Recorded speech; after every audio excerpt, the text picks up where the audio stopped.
I thank Yu Shuang who initiated this idea of this beautiful place and this birthday party, and it is really a unique experience. It's a very nice place. And now he's saying it should be recurring event every year. Maybe you may regret it. I might come here every year.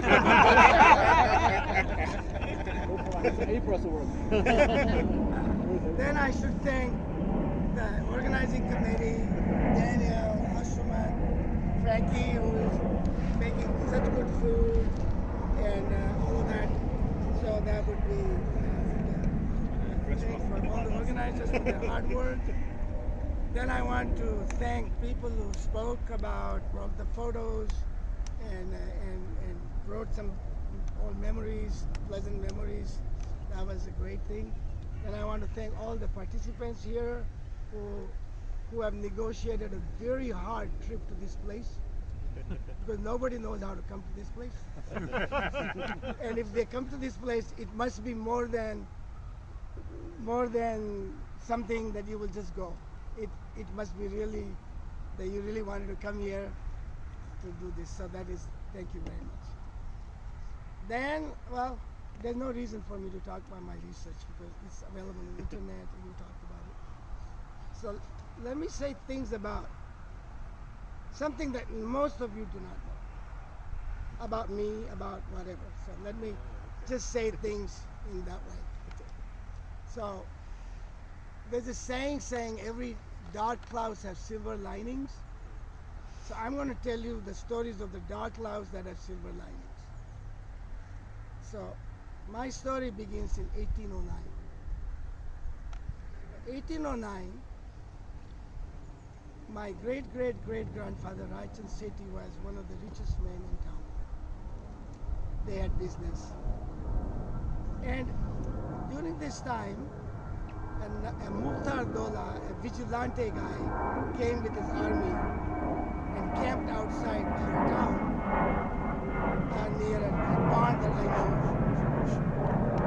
And he basically told the town that he is going to kill the men and steal the women unless they pay him 100,000 rupees, which was a huge sum in those days.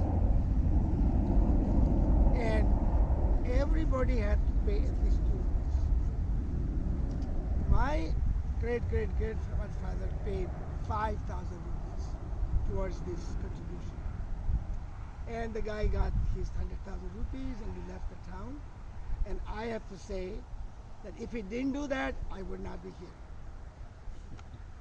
Because all the women would be gone, and so I would not be here. So that's a silver lining behind a dark cloud, although David knows a lot of dark clouds that have silver linings. Yeah. A lot of things have to be about Yugoslavia. Yeah. Okay. So then comes the second part, where my father was the youngest of the 3 kids, and my middle one, older to my father, was a speculator. We had a business in Calcutta which was very successful, but he made a bad call. It was an inventory management call. Inventory things thinking the price will go up, but some war came or something happened, the price tumbled, and they basically lost short.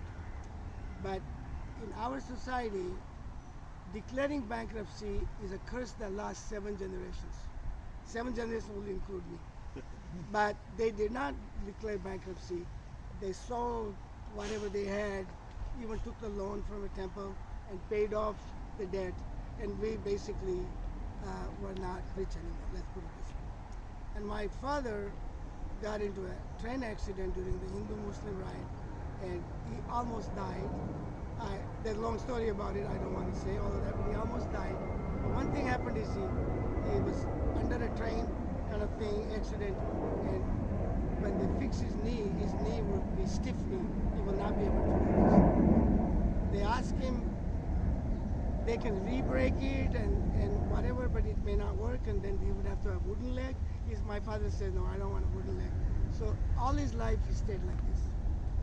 Now, he came to our town, took a small shop, which was maybe 25 meters from my home.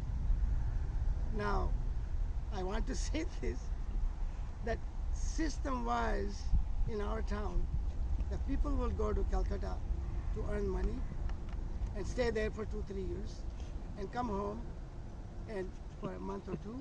And when they left, there was a woman was pregnant. I seen this many times in my life, because that's what my brothers did. But my father was only 25 meters away from my mom. So we had 11 children.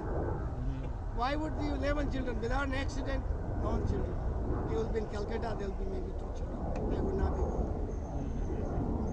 So I'm the baby of the 11 children.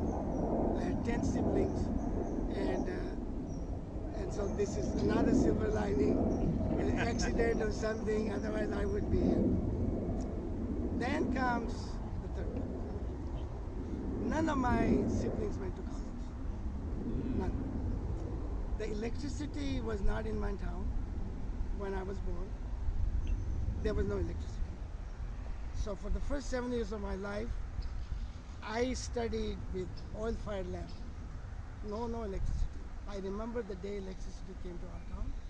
Somebody brought an oil-fired generator, and then we got electricity. I remember the day very well. And I used to say, seventh day, the God said that let there be light, and there was light. And so there was a light, and then we had electricity. But since my brother never went to college, they didn't tell me what to do, what not to do. They had to go to Calcutta, make money, send money home, because there were a lot of younger kids to feed. And so that's how we survived. My father had a small shop. And so they did not know about IITs. These were the most famous institutions